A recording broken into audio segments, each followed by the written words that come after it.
Buenas tardes, yo soy Vivian Araya, trabajo en el Hospital Max Peralta de Cartago para los de ustedes que no han pasado ahí rotando, entonces que todavía no nos hemos conocido. Yo voy a darles hoy la clase sobre esofagitis por cáusticos. Sí sabemos que no es solo el esófago el que el que presenta lesiones con la ingesta de cáusticos, pero también se puede estómago, pero sabemos que los daños son mayores y las complicaciones son más graves en esófago, por lo que de ahí el tema que sea básicamente esofagitis por cáusticos. Estos son los tres artículos que les había enviado como referencia, aunque yo también para hablar un poco sobre las generalidades, bueno, las consecuencias de una ingesta de cáusticos en realidad tienen consecuencias no solo al momento de la hospitalización inicial, sino también a largo plazo y que pueden llegar a ser una carga de alto costo para un sistema de salud, por lo que se vuelve un problema de salud pública. Tener dos picos donde los vemos, donde se presenta más habitualmente, de picos de edad me refiero, es el primer pico entre los 1 y 5 años, que usualmente la causa de esta ingesta es accidental en niños, y se presenta otro pico más adelante en la adultez temprana, entre los 18 y los 35 años, pero la causa en este caso usualmente suele ser más intentos de autoeliminación. Es una patología que se da más en mujeres y lo que más comúnmente se ingieren son álcalis. Y es que los cáusticos los dividimos en dos dependiendo de su pH, ya sean productos alcalinos o productos ácidos. Los productos alcalinos son los que solemos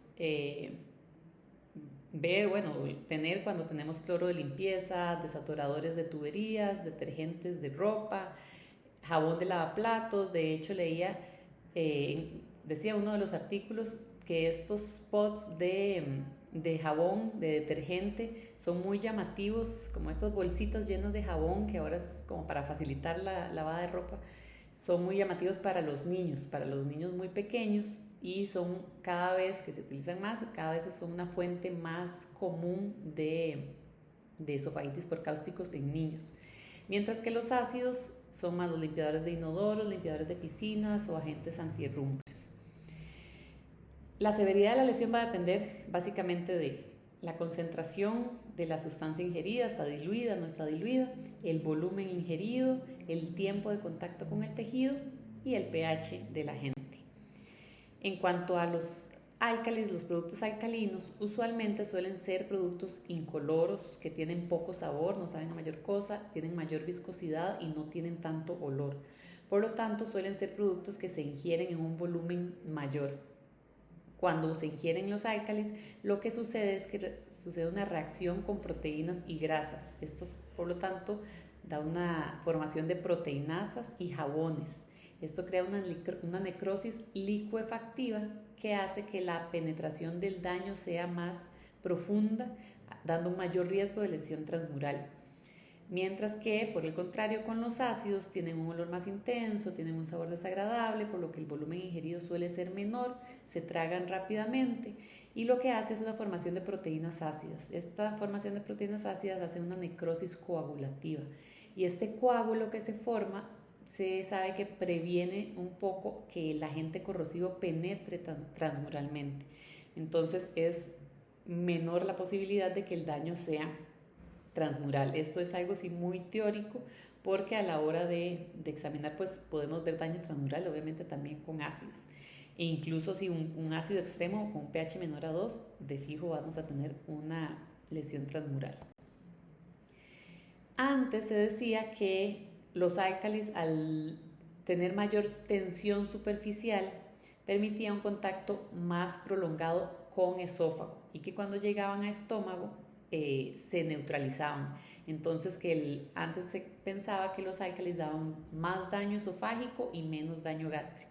Por el contrario, los ácidos daban más daño al estómago porque pasaban más rápidamente por esófago, porque su tensión superficial era menor y formaban una escara esofágica.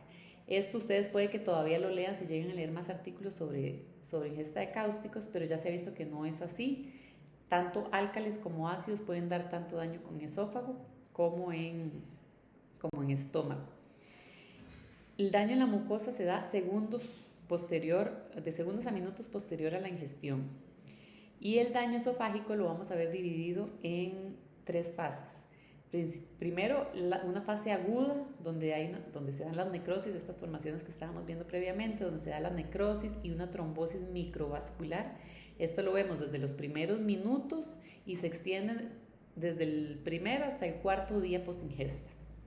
Luego entramos a una segunda fase, que es la fase de ulceración y granulación, que esto lo vemos entre el tercero, 12º, 15º día posterior a la ingesta. Y aquí es donde vemos desprendimiento de la mucosa, hay mayor friabilidad, hay mayor riesgo de invasión bacteriana, el esófago está en su estado más friable. Y luego ya entramos a la tercera fase, que es una fase de cicatrización que usualmente inicia a las 3 semanas posterior a la ingesta. Después de que entramos ya a esta fase, toma entre 1 a 6 meses para completar ya la curación total de cómo va a quedar el esófago en cuanto a sus complicaciones.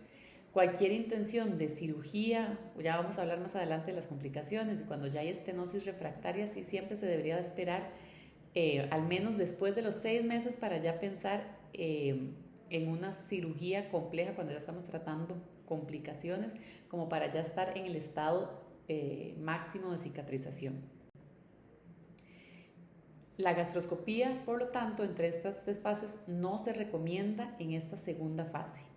La gastroscopía debe hacerse en las primeras 24 a 48 horas. Si ya pasó este tiempo, no es recomendable, no es que definitivamente no se pueda hacer, o sea, la contraindicación no es absoluta, pero realmente no es aconsejable hacerlo después de las 48 horas. Hay estudios que lo han llevado hasta las 96 horas, pero el consenso general es no entrar más allá de las 48 horas. Ahí incluso en el artículo ponen entre el 5º y el 15º día. El consenso es 48 horas, o sea, en los primeros 2 días es donde debemos hacer la evaluación con endoscopía. Más allá de esto no es recomendable. Sabemos que el daño por el cáustico va a provocar una disfunción del esfínter esofágico inferior, ahí va a haber mayor frecuencia y severidad de reflujo, que esto va a empeorar entonces también la cicatrización de la mucosa. Y la lesión cáustica de duodeno es poco frecuente, aunque puede verse más que todo con ingesta de ácidos.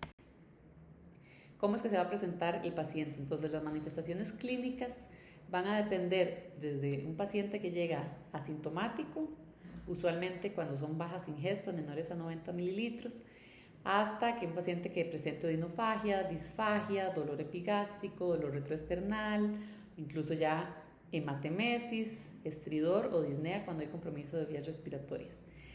Las complicaciones inmediatas y a largo plazo que podemos tener así en términos generales, perforación es lo principal que hay que descartar inicialmente, peritonitis, empiema, mediastinitis, estenosis esofágica ya cuando es a largo plazo, obstrucción del tracto de salida gástrico cuando hay daño a nivel gástrico, fístula traqueobronquial cuando el daño es transmural, fístula gastrocólica o enterocólica, divertículo esofágico por la cicatrización posterior y el riesgo de progresión a malignidad. Esto a grandes rasgos porque ya vamos a ir viendo las principales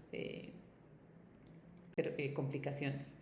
Entonces, esto no nos corresponde usualmente a nosotros, esto es algo que le corresponde al servicio de emergencias, pero es algo que nosotros también debemos conocer, cómo abordar al paciente apenas llega antes de la endoscopía. Lo inicial, como todo paciente, estabilización, signos vitales, establecer si hay signos de lesión de vías respiratorias, si el paciente llega con disfonía, con estridor, con disnea, todo esto debe buscarse muy bien y tratarse inmediatamente. Al mismo tiempo, esto no es algo que nos debe atrasar, pero si hay alguien que pueda recolectar la información de qué cantidad de sustancia fue ingerida, hace cuánto la ingirió, qué tratamiento prehospitalario recibió, cuál fue la causa de la ingestión, si hubo fue accidental, fue que se equivocó de botella y tomó un desinfectante, o si fue un intento de autoeliminación, que usualmente suelen ser volúmenes un poco mayores. Se debe dar una reanimación con volumen en caso de necesitarlo. El paciente inicialmente debe mantenerse en nada bioral hay que evitar el uso de eméticos y agentes neutralizantes. No se debe tratar de neutralizar el cáustico, porque más bien podemos generar reacciones que generen calor y empeorar la lesión. Y eméticos, no queremos hacer que la sustancia, que el cáustico vuelva a tener otra vez contacto con el esófago para vomitar. Entonces no se debe usar este tipo de productos. Y no insertar, o sea, enfermería no debería insertar una sonda nasogástrica a ciegas inicialmente. La sonda nasogástrica, si fuera necesario, la insertamos nosotros bajo guía endoscópica, pero nunca a ciegas antes de saber cómo está el estado de la mucosa esofágica. Y el uso de inhibidores de bomba en realidad no tiene evidencia en mortalidad, pero sí ya han habido algunos estudios que muestran ahí, algunos estudios favorables a altas dosis por entre 72 horas hasta 4 semanas, que hay una disminución del riesgo de estenosis temprana y mayores tasas de curación. Entonces, sí se pueden usar, o sea, y sí es algo que ellos, incluso desde el servicio de emergencias, pueden iniciar la colocación del bolo de IVP, incluso antes de la endoscopía. No que esto vaya a variar mayor cosa durante el momento, pero sí a mediano plazo sí podemos ver un beneficio. En cuanto a exámenes de laboratorio, no es que van a correlacionar directamente con la severidad ni con la evolución, a no ser que ya tengamos exámenes muy francos con leucocitosis PCR elevada, una acidosis severa, falla renal, trombocitopenia, donde ahí sí ya muy probablemente se está prediciendo que hubo necrosis transmural, y esto obviamente entorpece el pronóstico del paciente. Y luego usualmente hacen una radiografía de abdomen, esto más que todo para ver si hay aire, si podemos ver una burbuja mediastinal o bajo el diafragma, pensando en una medida rápida para ver si hay datos o no de perforación. Si el paciente tiene datos, o sea, si el paciente está chocado, tiene datos francos, hay un abdomen agudo o un dolor torácico muy fuerte y tiene datos francos de que podría estar perforado, pues la indicación entonces es un TAC, no una radiografía, pero eso también depende del set en el que estemos y de la disponibilidad de recursos. Ahora sí, el rol de la endoscopía. Los signos clínicos como babeo y quemadura oral no son predictores de una lesión cáustica de esófago. Entonces, no quiere decir que el hecho de que no tengan, es que tiene la boca bien, entonces probablemente no tenga daño esofágico, no, y por el contrario tampoco. O sea, el hecho de que esté babeando y con quemadura oral no traduce directamente tampoco daño esofágico. Ahí entonces, bueno, lo que les decía, la gastro en las primeras 12 a 48 horas post-ingesta, sí debemos entrar de forma cuidadosa, no sabemos el estado de esta mucosa. Lo que les hablaba, no se recomienda entre el día 5 y 15, que es esa segunda etapa de friabilidad. Y si encontramos hallazgos de daño extenso y necrosis, de hecho, antes se pensaba que había que suspender la gastro en el momento, no hay indicación de suspender el procedimiento. Podemos continuarlo cuidadosamente y también para ir y evaluar el estado del estómago y para terminar de evaluar bien y clasificar el daño el grado de severidad del daño. Entonces no es que haya que suspender el procedimiento si vemos que el daño es extenso. Pero sí hay contraindicaciones claras de cuándo nos debemos hacer la gastroscopía, aún en esas primeras 12 a 48 horas, que si hay inestabilidad hemodinámica, como siempre hay que reanimarlo primero. Si hay compromiso respiratorio severo, debe asegurarse una vía aérea antes entonces de realizar la gastroscopía. Si hay necrosis o sospecha de perforación, necrosis de cavidad oral o sospecha de perforación, por supuesto, tampoco está contraindicada ahí la gastroscopía si creemos que ya el paciente está perforado. 30% de los pacientes con ingesta de cáusticos no tendrán lesiones esofágicas y gástricas, por lo que pueden ser dados de alta de forma temprana, o sea, tan alto como un 30% no van a tener lesiones. ¿Cómo lo clasificamos? ¿Cuál es la clasificación entonces una vez que vemos el daño esofágico, usamos la clasificación de Sargar, que tenemos entonces un grado 0 si nosotros entramos y vemos mucosa completamente normal, donde no hubo daño, hay que clasificarlo un Sargar 0. Ya cuando vemos leve edema o eritema de la mucosa esofágica, ya ahí lo clasificamos como un Sargar 1. Cuando ya hay hemorragia, erosiones o úlceras superficiales, lo vamos a clasificar como un 2A, pero que estas sean aisladas, o sea, erosiones o ulceraciones superficiales aisladas dentro del esófago. Cuando ya vemos que estas lesiones de úlceras superficiales son de forma circunferencial, aunque sean superficiales, pero ya toman toda la circunferencia del esófago, ya estamos hablando de un 2B. Y cuando ya hay necrosis, hablamos de un 3. Llámese necrosis focal, que son focos que se ven grises, o cafezuscos, sí, incluso con úlceras un poco más profundas. Si esto es de forma de parches, estamos hablando de un 3A. Y si ya vemos extenso todo el esófago con un tono grisáceo o cafezusco en forma circunferencial, ya estamos hablando de un 3B. Y bueno, si vemos datos de perforación un 4, ojalá nunca diagnostiquemos esto, no se haya realizado la gastroscopía en un paciente perforado. Cada grado es predictor de complicación sistémica y muerte. Cada grado eleva en 9 veces la morbimortalidad del paciente. Entonces es importante aprender a clasificarlo si queremos establecer el pronóstico del paciente. Y ahí tenemos unas imágenes, o sea, ya cuando tenemos edema y eritema es la imagen A, cuando ya tenemos úlceras superficiales, ya ahí tenemos un grado 2 en la imagen B. Cuando ya tenemos erosiones en forma circunferencial, ya tenemos un 2B. Antes era 2A, sí, 2A, 2B. Si tenemos zonas de necrosis focal, pero rodeada de zonas de mucosa sin necrosis, ya tenemos un 3A y un 3B cuando ya el esófago completo está con ese tono oscuro grisáceo. Esto, de hecho, en esa foto previa es muy similar el 3A a un esófago negro que puede también tener otras etiologías. Bueno, esto en cuanto al pronóstico. Si tenemos un grado 0, la recuperación es completa, incluso un grado 1. Un Sargar 1, usualmente recuperación es completa. Pero ya la estenosis empieza a ver como a partir del 2A, mucho más a partir del 2B. Un 2A nos dice que la estenosis es poco probable, podría llegar a suceder, pero del 2B en adelante sí hay un alto riesgo de estenosis, incluso del 30 a un 70% de los pacientes llegan a presentar estenosis, aunque hay un bajo riesgo de perforación. Ya en el 3A hasta el 90% se van a estenosar y ya hay un mayor riesgo de perforación, y en el 3B alto riesgo de perforación y estenosis hasta en el 90% de los casos. Otros estudios. Entonces, el TAC no reemplaza a la gastro, pero sí puede llegar a ser un complemento. Dependiendo de los hallazgos endoscópicos, o incluso endoscópicamente puede llegar a sobreestimar la lesión Sargar 3. O sea, nosotros podemos llegar a decir, uy, sí hay necrosis,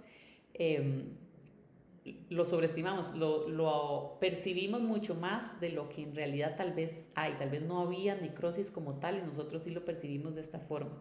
Entonces, cuando hay casos de Sargar 3, sí, lo ideal es complementar con el TAC, incluso ahí lo ponen en Sargar 3B, incluso hasta de 2B en adelante se podría considerar complementar con el TAC, porque si ya estamos hablando de un Sargar 3B, definitivamente ahí hay que considerar la opción quirúrgica.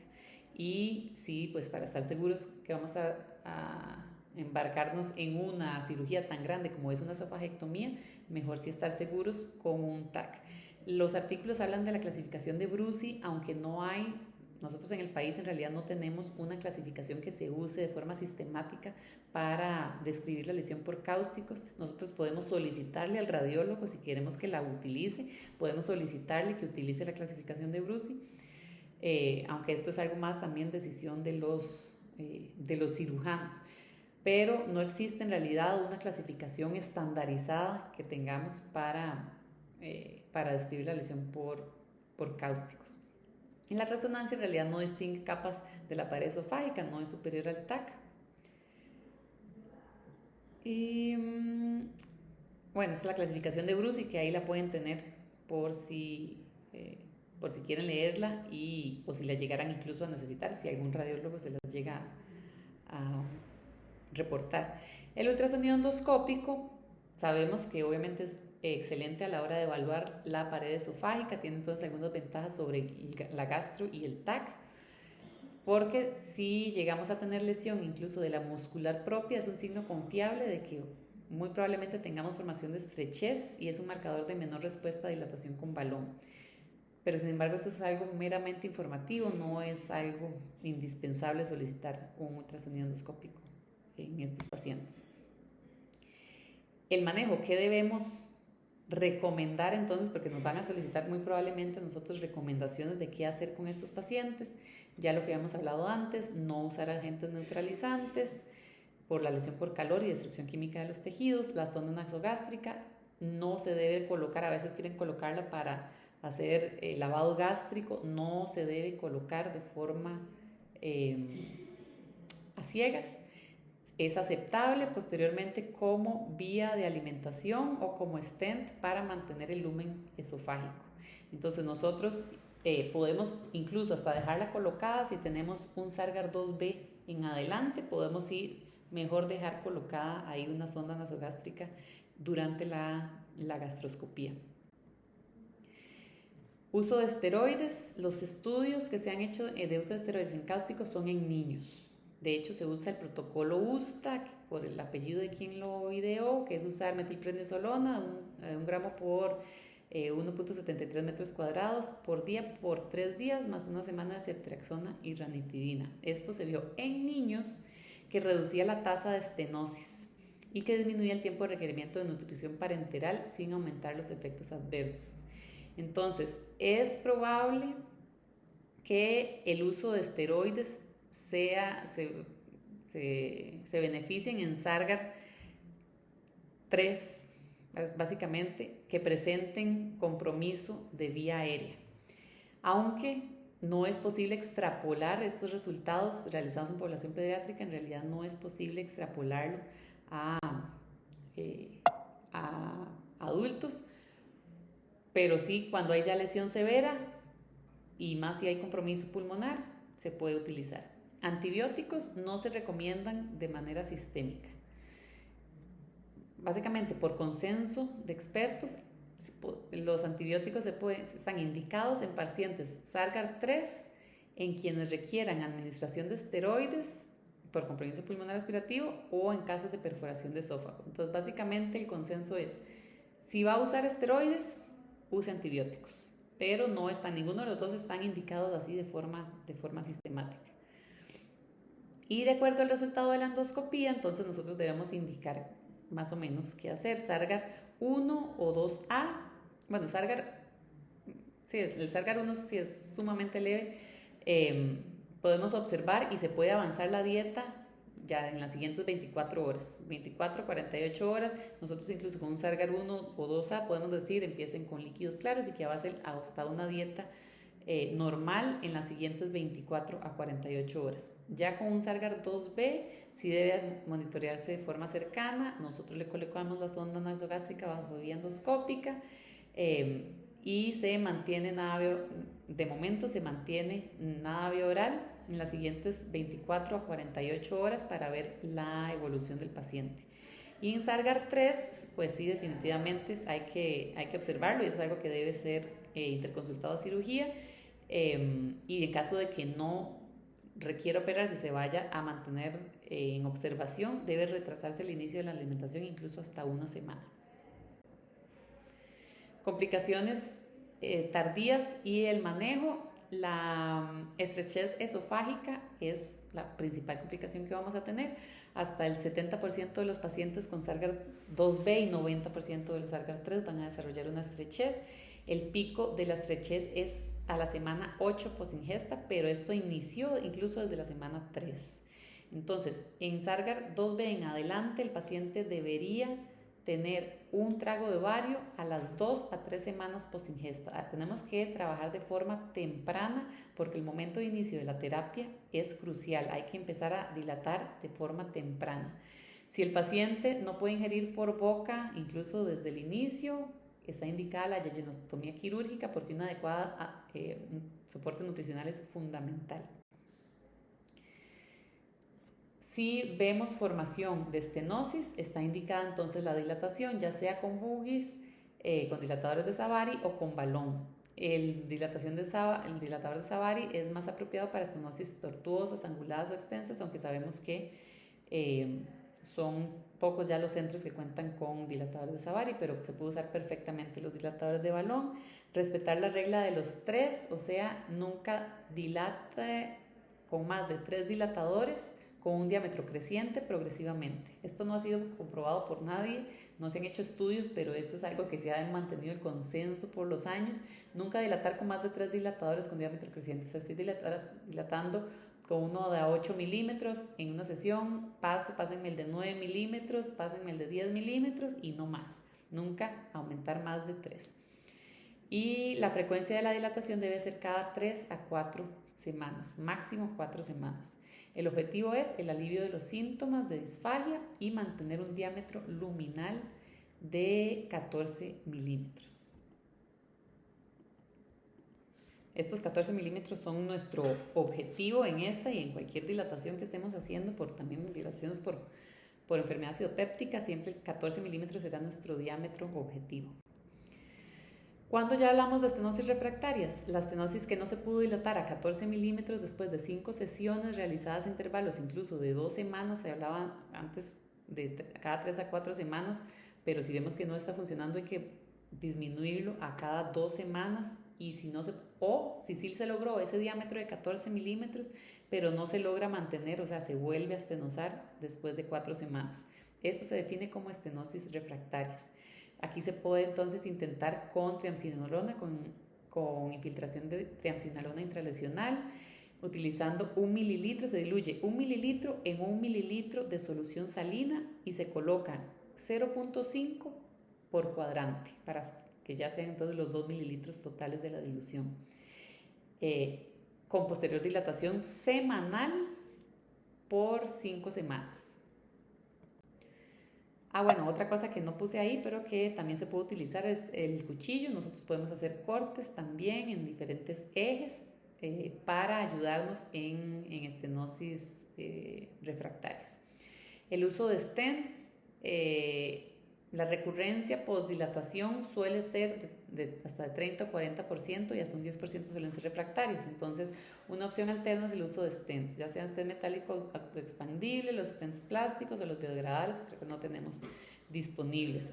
Los metálicos tienen una alta tasa de necrosis, ulceración, hiperplasia de tejido. Bueno, podemos hacer uno parcialmente recubierto.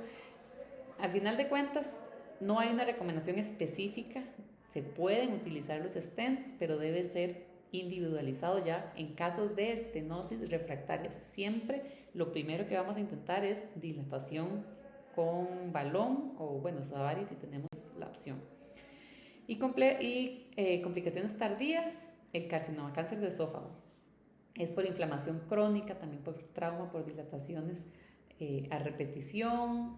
Es también una reacción por las tasas de alimentos continuamente. El riesgo de cáncer de esófago es de 1,000 hasta 3,000 veces y la incidencia a los 30 años posingestas de hasta un 30%. Es por esto que no hay tampoco un consenso muy claro de cuánto tiempo después de la ingesta hay que iniciar con las gastroscopías, pero al final de cuentas sabemos que la incidencia a partir de los 10 años empieza ya a elevarse. Entonces, a partir de los 10 o incluso los 20 años, pero desde los 10 podemos iniciar con una gastroscopía cada 2 a 3 años, porque realmente es muy alto el riesgo de que lleguen a ser un carcinoma de esófago. Y la cirugía, en casos severos donde falla o está contraindicada la terapia endoscópica, en casos de estenosis refractarias que no respondieron absolutamente nada, o en la evaluación inicial cuando hubo datos de necrosis transmural.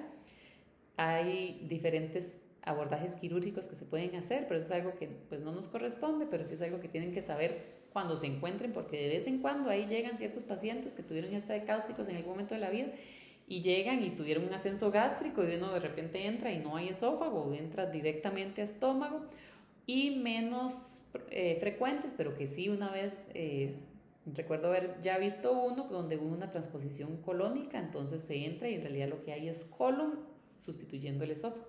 Pero bueno, hay diferentes abordajes que se pueden hacer: esofagectomía total o parcial, con gastrectomía con yeyunostomía si el estómago también estuvo afectado, esófago-yeyunostomía, esofagogastrectomía y pancreático-duodenectomía en caso de que haya habido también lesión a órganos adyacentes. Para esto también el TAC nos va a servir para ver si incluso hubo perforación y daño a órganos adyacentes. Ahí nada más una imagen de cómo puede, o sea, de los diferentes abordajes que pueden llegar a realizarse. Y eso sería. Muchas gracias.